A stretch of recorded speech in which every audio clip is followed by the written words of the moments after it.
तो हम लोग क्या पढ़ेंगे? ध्रुव यात्रा। यूपी बोर्ड में तीन कहानी, इस समय तीन कहानी है और सब लगभग कट गए हैं। तो कौन कौन सी है? पहली ध्रुव यात्रा, दूसरा है पंचलाइट,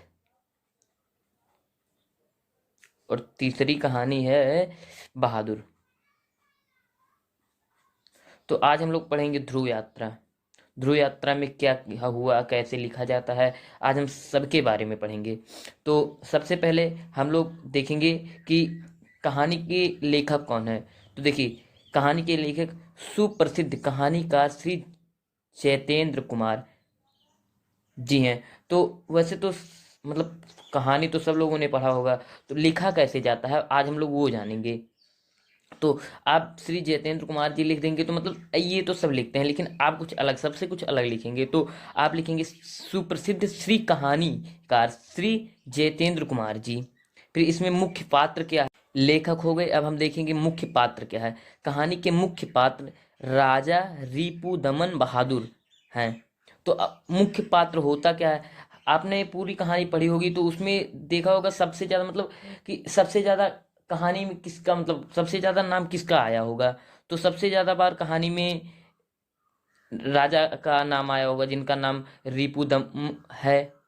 तो ये मुख्य पात्र हैं। और दूसरा और तीसरा गौण पात्र क्या होता है? गौण पात्र होता है जिसे एक मुख्य पात्र के बाद जिसका नाम आता है वो लोग गौड़ पात्र होते हैं। तो उसमें उर्मिला, उर्मिला क्या है? उर्मिला प्रेमिका है। और मारुति, मारुति उनकी उर्मिला के पिता और इनके राजा रिपुदम मन के गुरु हैं, इनके गुरु हैं।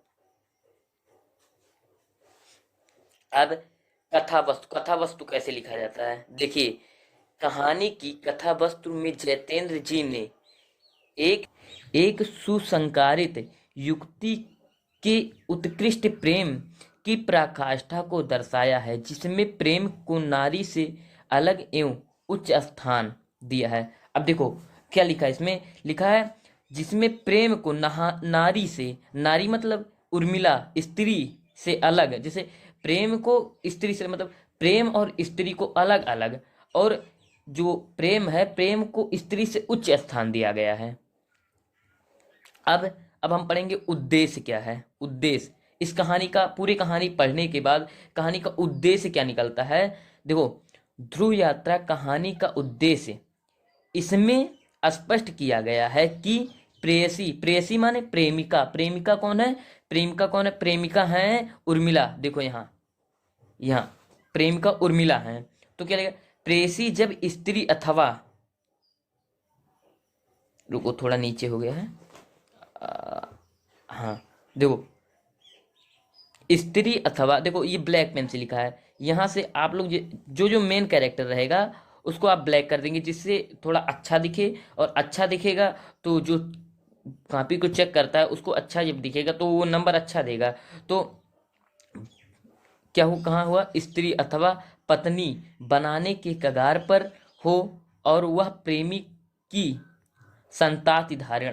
संताति धारिणा मतलब क्या होता है? संताति धारिणा मतलब क्या होता है कि जब बिना शादी के कोई, मतलब कोई स्त्री गर्भ से हो जाए तो उसे मतलब संतान का जो धारण करती है उसे संताति धारिणा कहते हैं।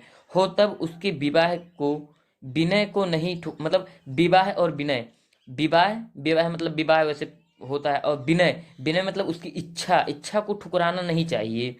अन्यथा, अन्यथा उसका परिणाम किसी भी रूप में अच्छा नहीं होता। तो जैसा कि रिपुदम के साथ हुआ, तो रिपुदम के साथ हुआ क्या था? रिपुदम के साथ हुआ था कि, मतलब कहानी तो आपने पढ़ा होगा तो पता ही होगा। तो हम आगे चलते हैं। लेखक ने कहानी में कुमारी माता को न अपनाने की परिमाण की ओर इंगित। अब इसका मतलब क्या होता है? कुमारी माता, कुमारी माता मतलब कौन? कुमारी माता मतलब उर्मिला को न अपनाने की, मतलब कि जब देखो, माता को न अपनाने की परिमाण की ओर इंगित है। मतलब कहानी में ये बताया गया है कि उर्मिला को अपनाया ना जाए, मतलब यही सब बताया गया है। फिर इसके बाद क्या है, साथ ही प्रेरक अति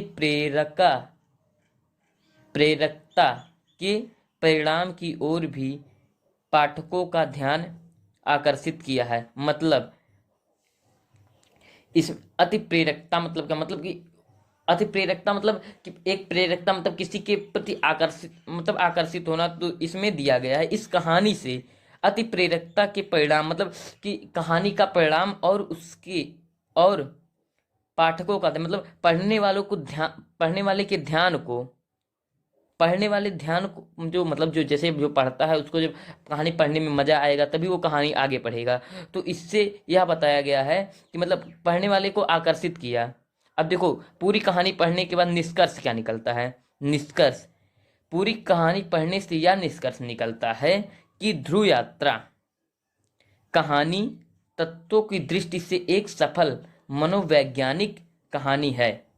तो अब देखो आप लोग ऐसा लिखोगे तो देखो कहानी लिखने से हमें 5 नंबर, कहानी लिखा आएगा उद्देश्य या मतलब ऐसे सब आएगा कि मतलब लिखो, तो आप ऐसा लिख दोगे तो मतलब एग्जामिनर को जब अच्छा लगेगा तो आपको 5 पे 5 नंबर पूरा दे देगा।